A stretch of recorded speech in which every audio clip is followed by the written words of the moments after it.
Good morning. I'm getting ready for a bathroom remodel. So I am in the cold storage shed, grabbing some vacuum, the negative air machine, and getting a couple other little things to start this bathroom remodel. But forgot what I was gonna grab.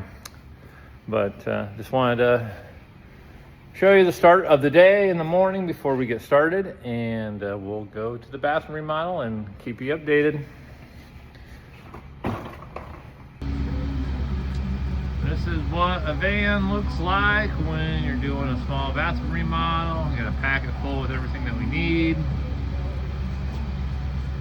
That sprayer, I'm gonna sell on Marketplace. I brought it with. Supposed to meet somebody today, but this is the van, how it looks. Gravel mud. You gotta keep that in a warm place before you bring it so it doesn't freeze and get cold. But what the van looks like, side door looks just the same, so off we go. So this is the house. We're doing the bathroom remodel upstairs, and we'll get started on getting things prepped and ready and kind of go from there. The dumpster will go here, porta potty there. Get ready, sun's coming to help, and go from there. But let's get started. So we started the demo, and see what all we got out. Tub is cast iron, so you gotta break it up into 3 pieces. I found that over the years to be the easiest. Wear gloves, safety stuff, because this is real sharp. That's the countertop. And then I always have trash bags on site. We like to do buckets for smaller bathrooms. It's just easier to carry than a big trash can. These are really good trash cans to use too. So keep that in mind. If you're doing a bathroom, you don't want one of those big, 30-gallon trash cans. Drywall was the backer for the tile, which isn't supposed to be used, but they used that back then. Surprisingly, it's just moldy on the bottom. There's a couple pieces where it's on the bottom, but surprisingly, it doesn't get mold. So it's kind of crazy that they don't obviously use it today. We use all foam board, but this was the method back then in the 70s and 80s. It's what this house is, and it doesn't get any mold on the back side of the drywall. And this was in the shower being used constantly by a couple daughters of the homeowners. So, but that's it. We have a porta potty on site, so always have one of those. We used to always ask the homeowner to use the restroom on site inside the house, but over the years it's just easy to spend the $80 to $100 it costs a month to rent one of these and just be done with it. So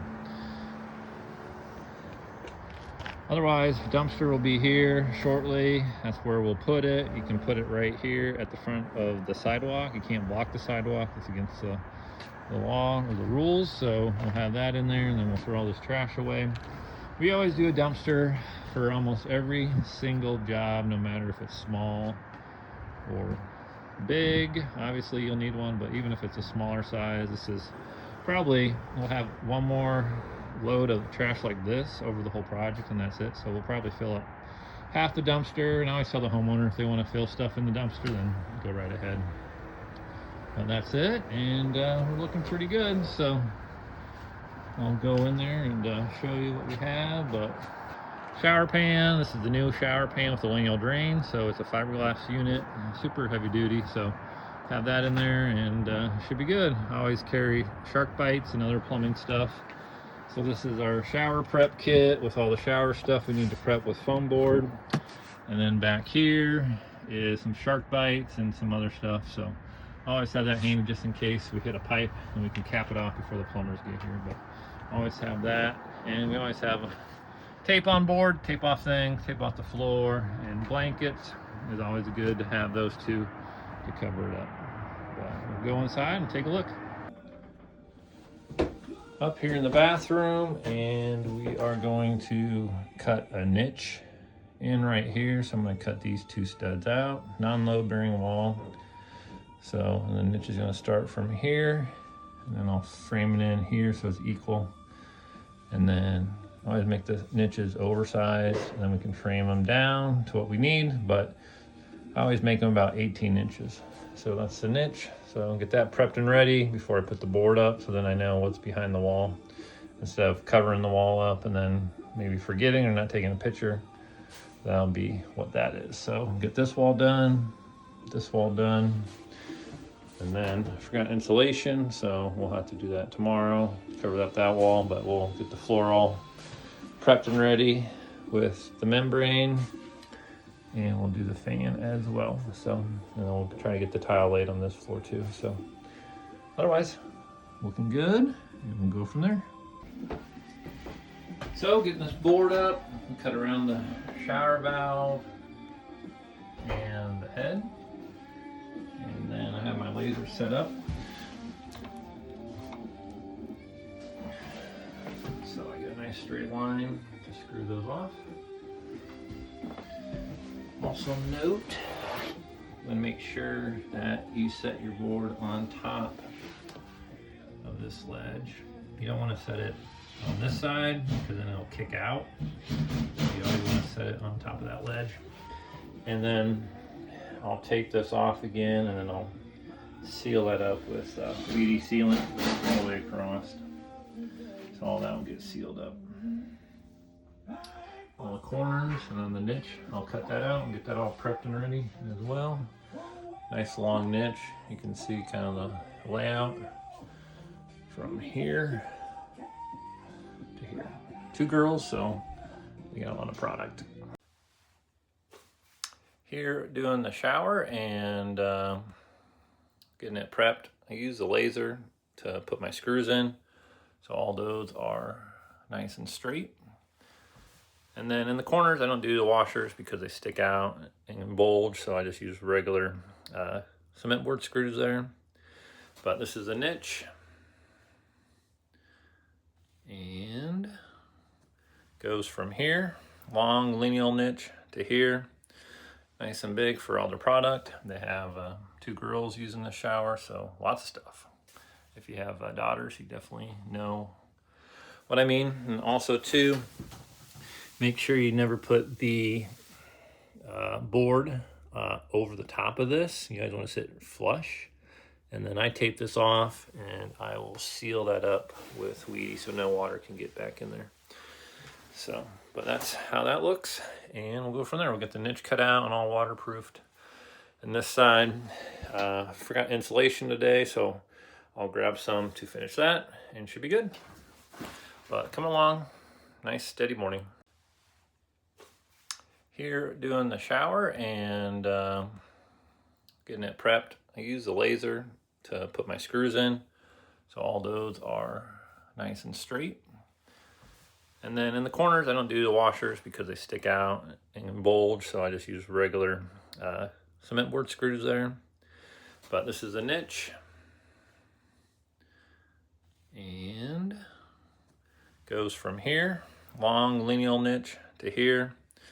Nice and big for all their product. They have 2 girls using the shower, so lots of stuff. If you have daughters, you definitely know what I mean. And also too, make sure you never put the board over the top of this. You guys want to sit flush. And then I tape this off and I will seal that up with WD so no water can get back in there. So, but that's how that looks, and we'll go from there. We'll get the niche cut out and all waterproofed. And this side, I forgot insulation today, so I'll grab some to finish that and should be good. But come along, nice steady morning.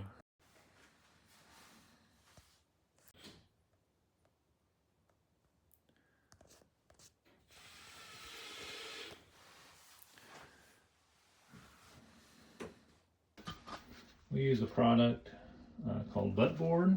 So you see that line there, that's where the seam goes to the drywall. But it has a little bit of a Concord cave to it where you can fill it with mud. And we always put it behind areas where, you know, insulation's at. Hard to get a 2x4 in there properly without squishing everything. So this is a good way when we cut the showers open, we just cut along the old tile line. And then we put a piece of this butt board in there. And you just screw it off. There's that dotted line. Screw it off.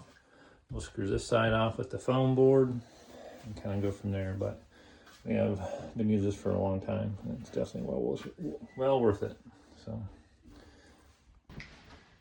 and I'm sealing this all up. So I use the Wheatie compound in a sausage tube. So sausage gun there, and using the Provo board mat because I can get 4x8 sheets, which is nice.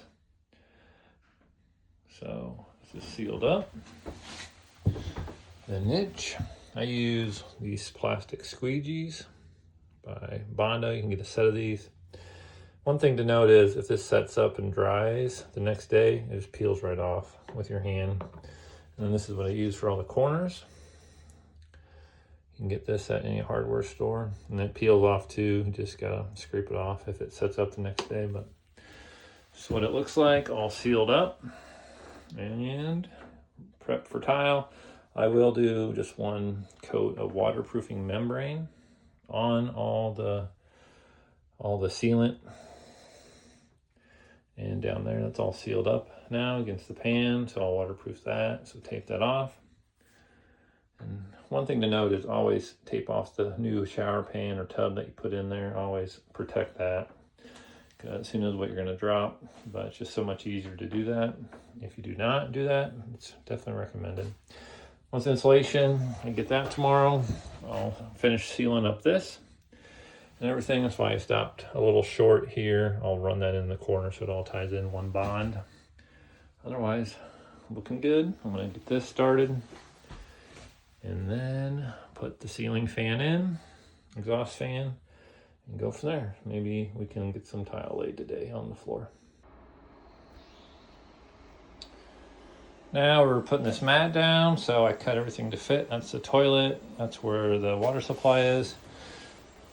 But putting this all down, I use a 1/4-inch notch trowel, and then I'll roll it in. I do half, and then I'll do the other half. So, and then I took the carpet up because the carpet was in the bathroom. So a little detail, I did half of the jamb, so then you don't see the carpet when you shut the door. So extra thing, obviously I could have left it because this carpet's existing and it's not getting replaced, but you know, separates a good contractor from a mediocre one or even a bad one. Most people probably would have just left that and then not cut the tile halfway into the door, but I'll have a carpet guy come and pay the extra just to trim it up and go from there. But yeah, we'll get this down and show you how that goes.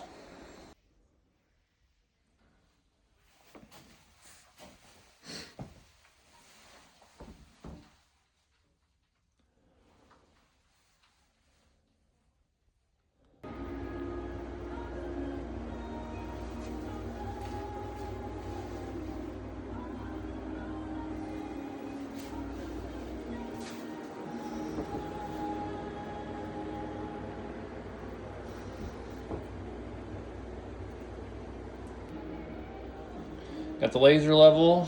Always want to make sure your first row is on the money, so always make sure this is perfect. This is a lineal pan slope, so I always start at the highest or the lowest point, and that's a full tile. So this is the full width, and then this will be the full width as well, coming over here. And then obviously with the pan sloping up, we have to cut these down below to fit the slope of the pan. So this back wall is going to be, I don't know, maybe a 1/2 inch with the slope, 1/2 inch smaller. So if these are 15, obviously it's going to be 14.5 along here. So I always start with the full tile here. I know some guys try to get equal tiles top and bottom, but I've hardly ever done that. I've always just started full, full, full, full, and worst case scenario, might have a 4 or 5 inch piece there, but I've never had any issues or anybody say anything about why the tile here is full and then up top is not. So all the showers I've done in 18 years, I've never had anybody say that. So fingers crossed, but yep, here we go. And then I'm gonna do a solid sill across here. Out of marble, I like to doing that better, less grout joints. It's just a solid piece that'll overhang this tile just a little bit, about maybe 3/8, a little less. And then I'll wrap this with metal and wrap that with tile and go up from there. This will all be tile too, just this stuff. I'm gonna put a piece in there, so should be good. Otherwise, come along. Got our mud mixed here and plugging away. Here's our trowel. So looking good so far.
Over at this bathroom remodel and show you the finished look. It's all been grouted in and caulked in. Shower base, it's a lineal one. And then there's a big long cover that goes from here to here. So that'll cover up that center drain. But that's what it looks like. Plumbers will have to do the finish, which is coming next week after the countertops get put in. The toilet flange. So pretty small bathroom. Obviously there's only 2 full tile here and then everything else is cut. So sometimes these small bathrooms take just as long to install as the medium sized ones. But here's that cabinet. So we're gonna paint that kind of a warmer-ish gray to match the floor. And we'll put a new mirror up, new light fixture, sink in the center.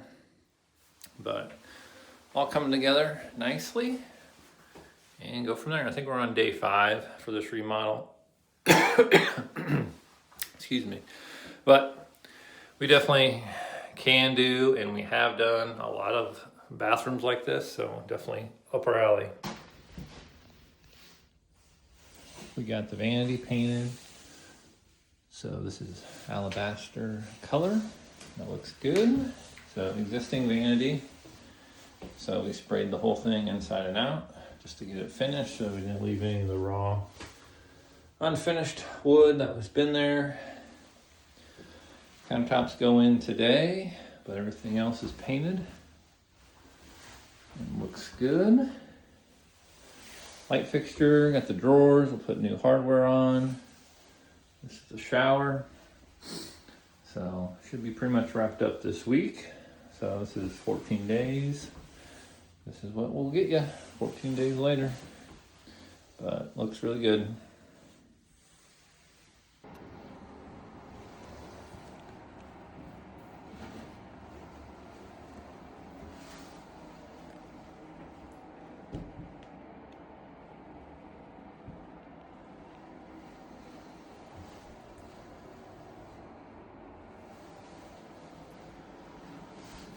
I appreciate everyone watching the video, and if you like what you see, please like and subscribe, and we'll see you guys on the next one.